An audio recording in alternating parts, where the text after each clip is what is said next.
Assalamualaikum warahmatullahi wabarakatuh. Halo teman-teman, perkenalkan aku Jihan Rizky Fadilah, jurusan Ilmu Administrasi Negara Universitas Negeri Padang. Nah, sekarang aku akan mempresentasikan tugas mata kuliah pengembangan organisasi tentang intervensi dalam pengembangan organisasi. Baiklah, langsung saja topik yang pertama yaitu mengenai intervensi dalam pengembangan organisasi. Yang kedua yaitu pendekatan dasar intervensi. Yang ketiga, intervensi struktural. Yang keempat, intervensi kultural. Yang kelima, teknik dan model intervensi dalam pengembangan organisasi. Yuk, langsung aja. Intervensi dalam pengembangan organisasi. Menurut Arif, tahun 2011, intervensi pengembangan organisasi adalah serangkaian kegiatan terstruktur yang di dalamnya terdapat unit-unit organisasi terpilih atau kelompok atau sasaran individu melakukan tugas secara langsung atau tidak langsung. Sasaran tugas dihubungkan dengan perbaikan organisasi. Menurut Mukijat dalam Istianda et al. 2007, intervensi pengembangan organisasi adalah menunjukkan serangkaian kegiatan pragmatik terencana yang di dalamnya klien dan konsultan mengambil bagian selama berjalannya program pengembangan organisasi. Selanjutnya adalah pendekatan dasar intervensi. Pendekatan dasar intervensi ini terdiri dari 3 macam, yaitu yang pertama adalah pendekatan intervensi struktural. Yang kedua adalah pendekatan intervensi teknikal. Yang ketiga adalah intervensi yang berfokus pada manusia. Baiklah, kita akan bahas satu-satu. Baiklah, yang pertama adalah intervensi struktural. Jenis intervensi ini berfokus pada perubahan struktur dan desain organisasi. Jadi, fokusnya lebih pada aspek infrastruktur organisasi. Nah, jenis intervensi ini dalam tipe ini adalah sebagai berikut. Yang pertama itu structural design, downsizing, reengineering, HR management intervention, manajemen kinerja, perencanaan karir, sistem penghargaan. Dengan menggunakan intervensi struktural, terdapat 3 hal yang dapat kita petik. Nah, yang pertama adalah restrukturisasi atau reorganisasi. Yang kedua adalah sistem imbalan baru. Yang ketiga adalah perubahan kultur organisasi. Selanjutnya adalah intervensi teknikal. Dalam penggunaan intervensi ini adalah sebagai perluasan pekerjaan secara vertikal.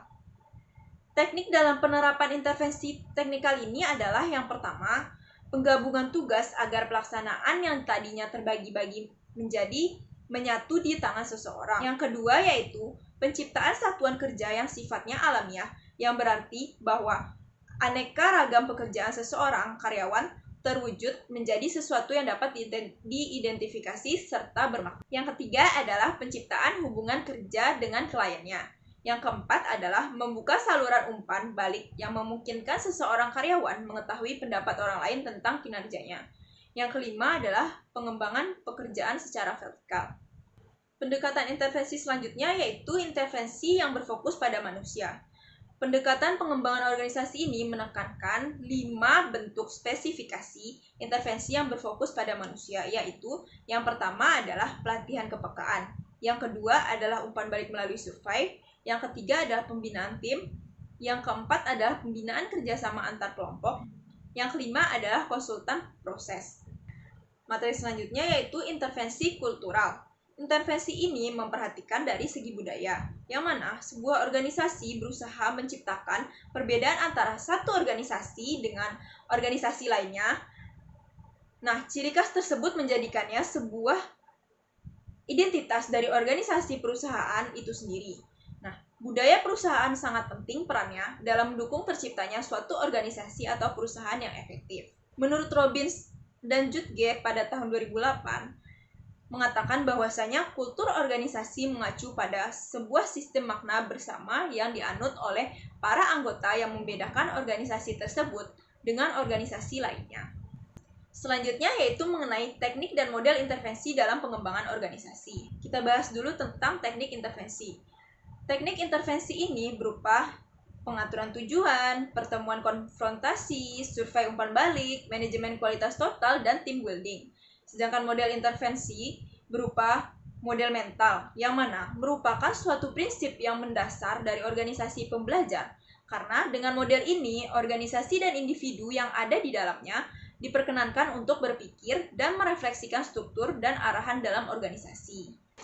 Nah, itu tadi presentasi yang dapat saya sampaikan. Terima kasih buat teman-teman yang udah nonton video ini dari awal sampai akhir. Mohon maaf bila banyak kekurangan. Jangan lupa like, comment, subscribe, dan share video ini ke teman-teman kalian ya. Bye!